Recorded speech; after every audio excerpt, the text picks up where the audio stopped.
Assalamualaikum warahmatullahi wabarakatuh. Kembali lagi kita dalam pelajaran matematika. Kali ini kita akan membahas beberapa soal dari materi-materi yang telah kita bahas dari bab 1 sampai bab 4. Semoga kalian paham dan mengerti. Langsung saja kita bahas caranya. Soal yang pertama adalah sebuah pita memiliki 3 warna, yaitu merah, hijau, dan biru. Jika angka pada pita dimulai dari angka 2, maka warna pita pada angka 2130 adalah. Kita bahas ya, nggak usah bingung. Silakan kalian simak caranya. Kita gambar dulu pitanya dimulai dari angka 2, warna merah, 3 hijau, 4 biru, dan seterusnya. Kemudian kita kelompokkan angka-angka yang berwarna merah, yaitu 2, 5, 8, dan 11. Kemudian hijau 3, 6, 9, 12. Dan terakhir warna ketiga yaitu warna biru 4, 7, 10, dan 13. Kemudian dari ketiga warna ini kita bagi dengan berapa banyak warna pita, yaitu bagi 3.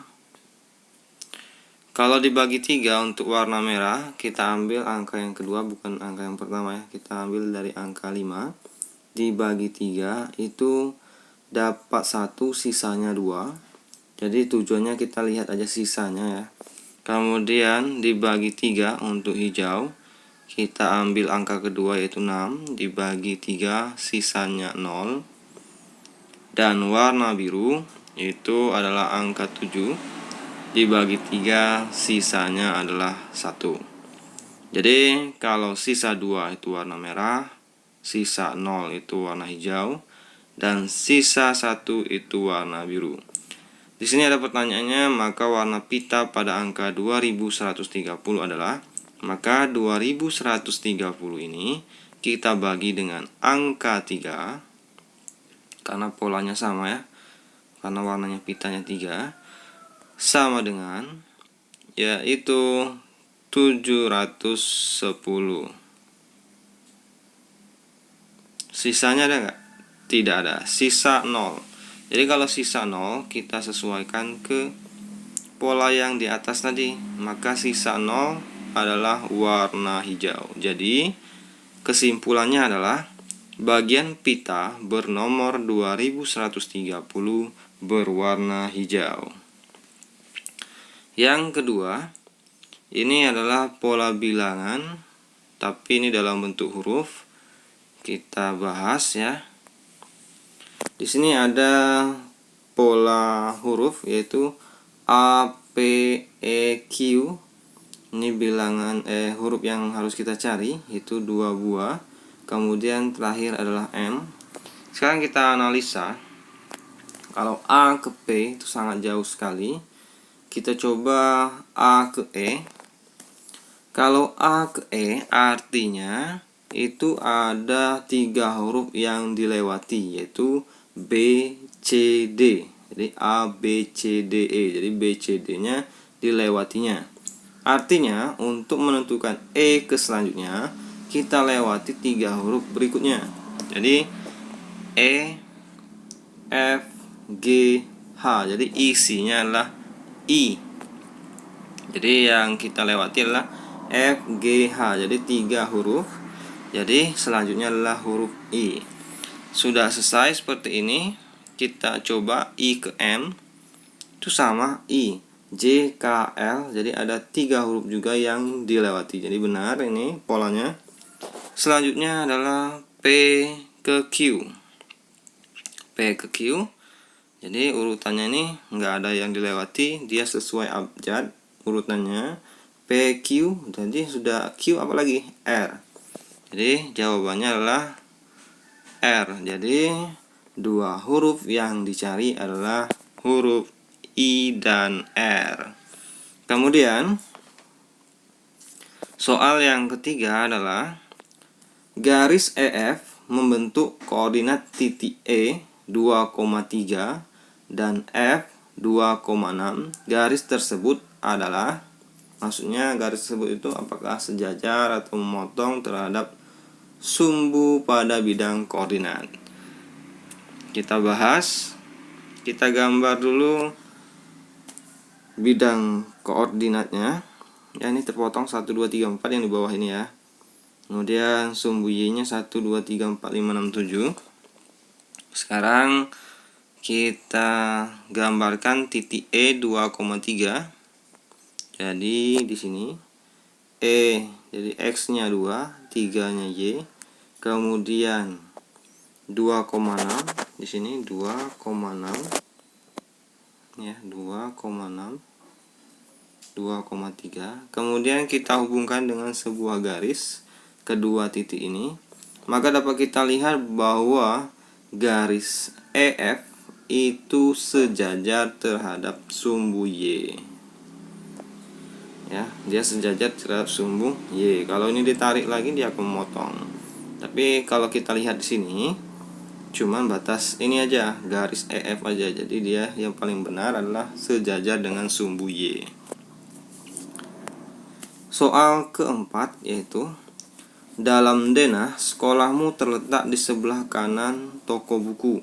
Sebenarnya sekolahmu terletak di sebelah titik-titik toko buku. Artinya yang ditanya itu adalah arah mata angin, barat, timur, utara, atau selatan.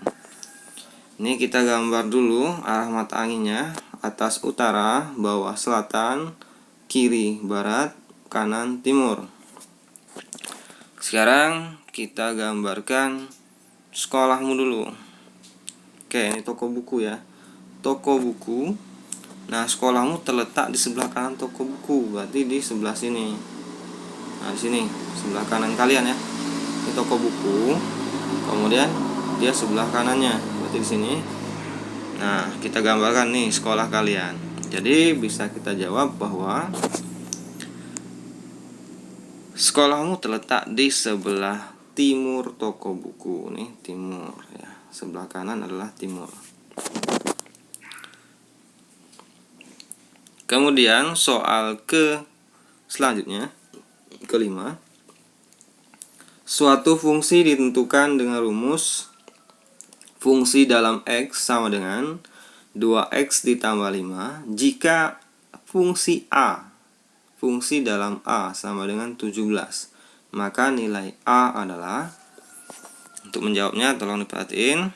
Sekarang kita tuliskan dulu rumusnya, rumus fungsi. F dalam X, fungsi dalam X sama dengan 2X tambah 5. Maka yang ditanya adalah fungsi dalam A sama dengan 17. Artinya ketika dimasukkan A menggantikan X, hasilnya adalah 17. Oke, kita lanjutkan. Jadi X pada rumus fungsi yaitu 2X kita ganti dengan A. Jadi 2A bukan 2X lagi ya, ditambah 5 sama dengan 17. Kemudian 2A sama dengan, karena 5 ini adalah konstanta, maka kita pindah ruaskan, kita kelompokkan ke sebelah kanan. Dari positif pindah ruas menjadi negatif. 2A sama dengan 12, maka A sama dengan 12 dibagi koefisien dari variabel A yaitu 2. Maka dapat kita tentukan hasilnya adalah A sama dengan 6. Jadi nilai A adalah 6. Selanjutnya, diketahui ada fungsi dalam X ini ada 2 buah rumus. Kita pakai ditentukan dengan ketentuannya. Jika X kurang dari sama dengan 1, artinya X-nya itu negatif sampai positif 1. Itu gunakan rumus min X tambah 2. Jika X-nya lebih dari 1, yaitu dimulai dari angka 2 sampai positif seterusnya, itu gunakan rumus 3X kurang 1. Jadi rumus ini, rumus fungsi itu bukan ini terus, tapi akan berbeda-beda. Yang kalian harus pahami adalah ketentuan dari soal yang diketahui ya. Nah, ini yang ditanya adalah nilai dari F fungsi dalam 1 dan fungsi dalam 4 adalah. Nah, jika X-nya 1, F dalam 1 ya, maka yang kita gunakan rumusnya, fungsinya adalah yang atas. Karena di sana diketahui jika X kurang dari sama dengan 1, ada kata sama dengan yang garis bawah ini. Ini bacanya kurang dari sama dengan 1, berarti F1 itu pakai rumus yang di atas, yaitu min X tambah 2 sama dengan, lanjutkan ke bawah, jadi min 1 ditambah 2, maka hasilnya adalah positif 1. Jadi ketika X nya 1, hasilnya adalah 1. Kita gunakan rumus yang kedua. Kemudian kalau dia F nya 4, F dalam 4, maka ini nggak bisa kita gunakan rumus yang pertama, kita gunakan rumus yang kedua. Karena jika X lebih dari 1, nah 4 ini lebih dari 1 atau gimana? Ternyata memang dia 4 itu lebih dari 1, maka kita gunakan yang persamaan yang kedua, bukan yang pertama. Jadi 3X kurang 1, kemudian X nya kita ganti dengan 4, jadi terjadi perkalian. 3 kali 4 dikurang 1 adalah 12, kurang 1 jawabannya 11. Ini belum selesai, yang ditanya adalah F1 ditambah F4. Jadi kita jumlahin, F dalam 1 tambah F dalam 4 sama dengan, nah hasil F dalam 1 adalah 1, F dalam 4 adalah 11. Jadi 1 tambah 11 adalah 12. Jadi jawabannya adalah 12.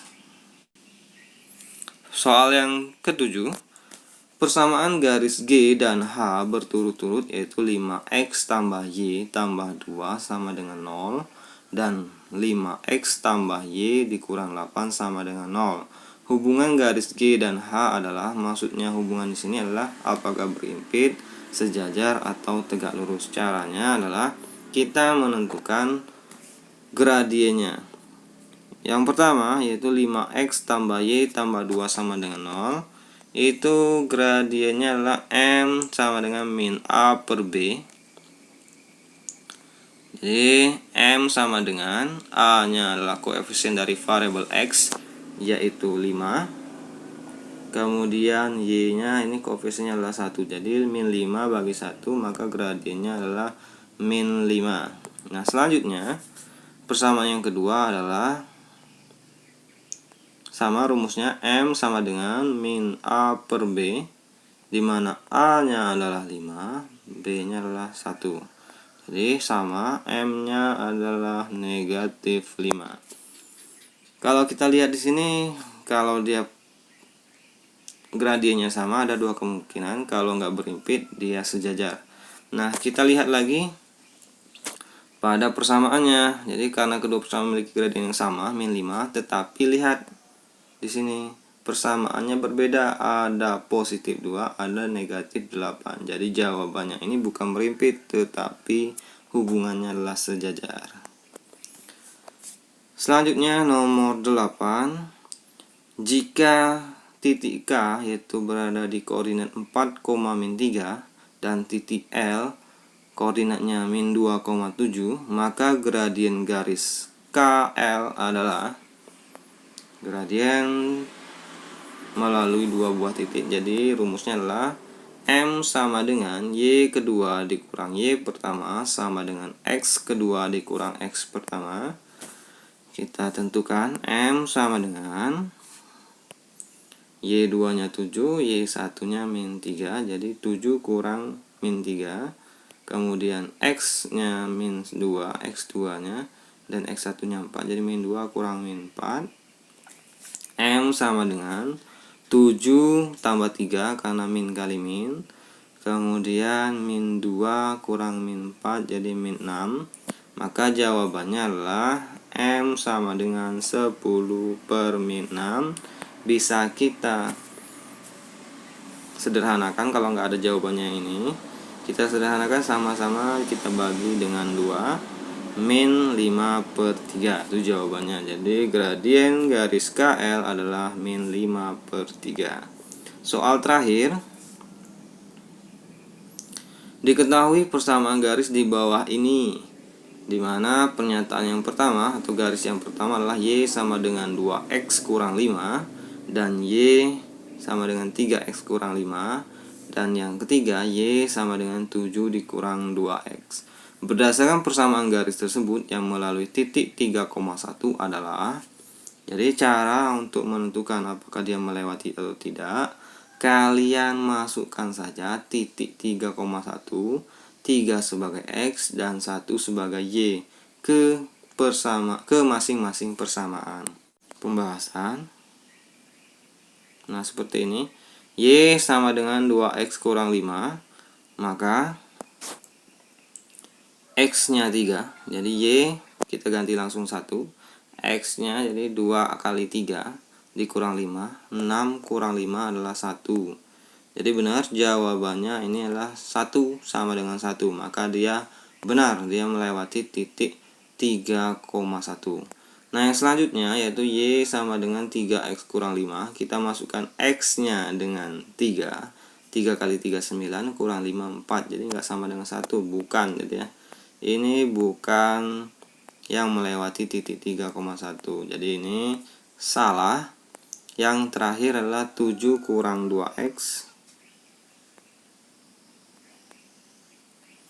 Ini 7 kurang 2X. Y-nya ganti 1.